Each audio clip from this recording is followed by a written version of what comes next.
Welcome to No Hidden Agenda TV, sponsored by Caesars Entertainment. Many of you know I love fashion, but I truly appreciate apparel with a meaning. I'm wearing a garment from Sudara, a benefit corporation that offers a beautiful line of apparel crafted by brave women in India who wish to remain free from the sex trade.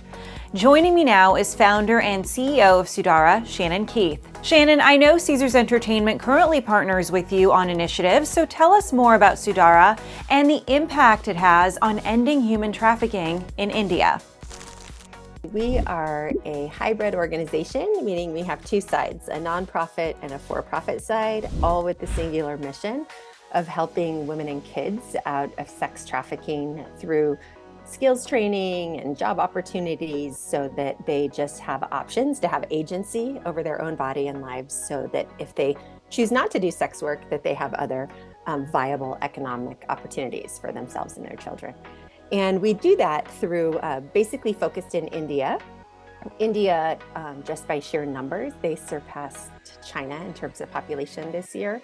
And they are said to have the highest number of slaves in the world. And so we're really focusing on where the largest problem is. It is a problem everywhere, but if you could make a dent in supply chains and whatnot there, you have sort of made a dent in the whole world. So we're focused there, and India has such a beautiful textiles that we focus on things around textile production. We started kind of as a direct-to-consumer business, but have shifted our business model because we want to make the greatest impact possible. And I've really been impressed by Caesars Entertainment Group, that it seems in all my dealings with them that they really do take it seriously. And they then have introduced us to some of their buyers.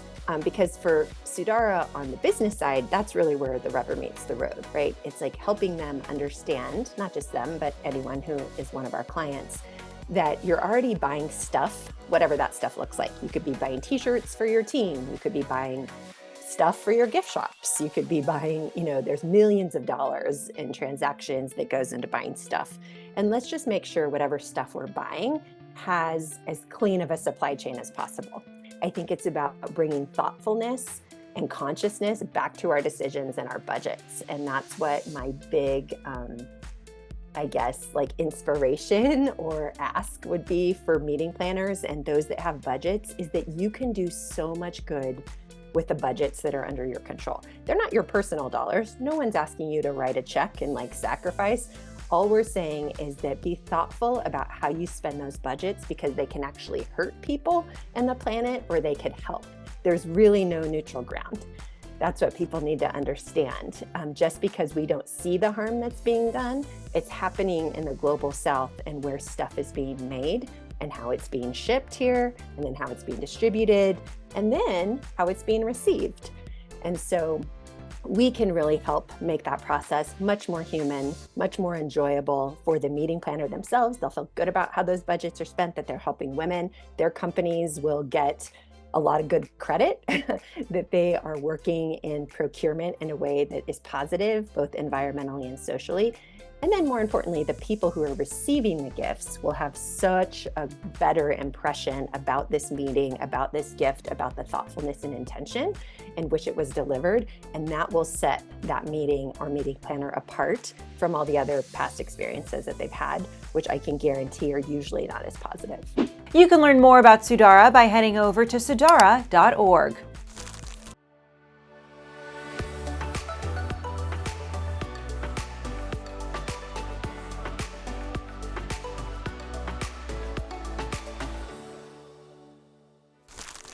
In our last episode, we spoke with the CEO of Emjyn, Loughran, on the importance of vulnerability in events.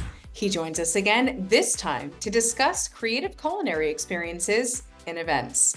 PJ, what are some of the trends your team is actively executing when it comes to food and beverage?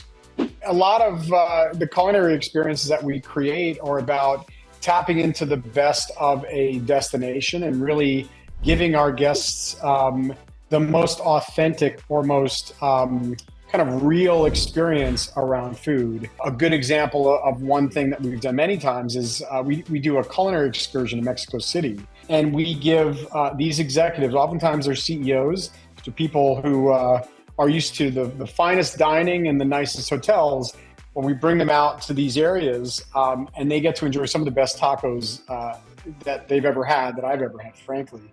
But they're sitting on plastic tables and turned over paint buckets, just like any of the locals, and kind of enjoying the food like everyone else.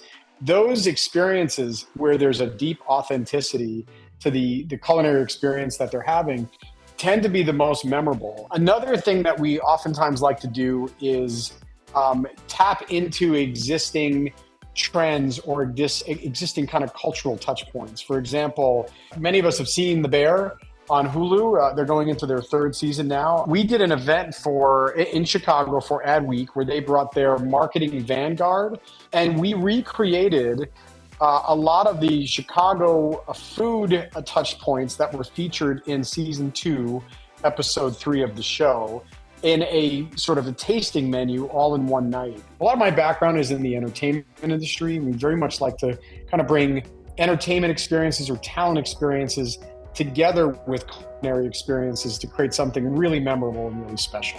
Join us for our next episode on June 27th. Thanks to our friends at Caesars Entertainment for their partnership. See you next time.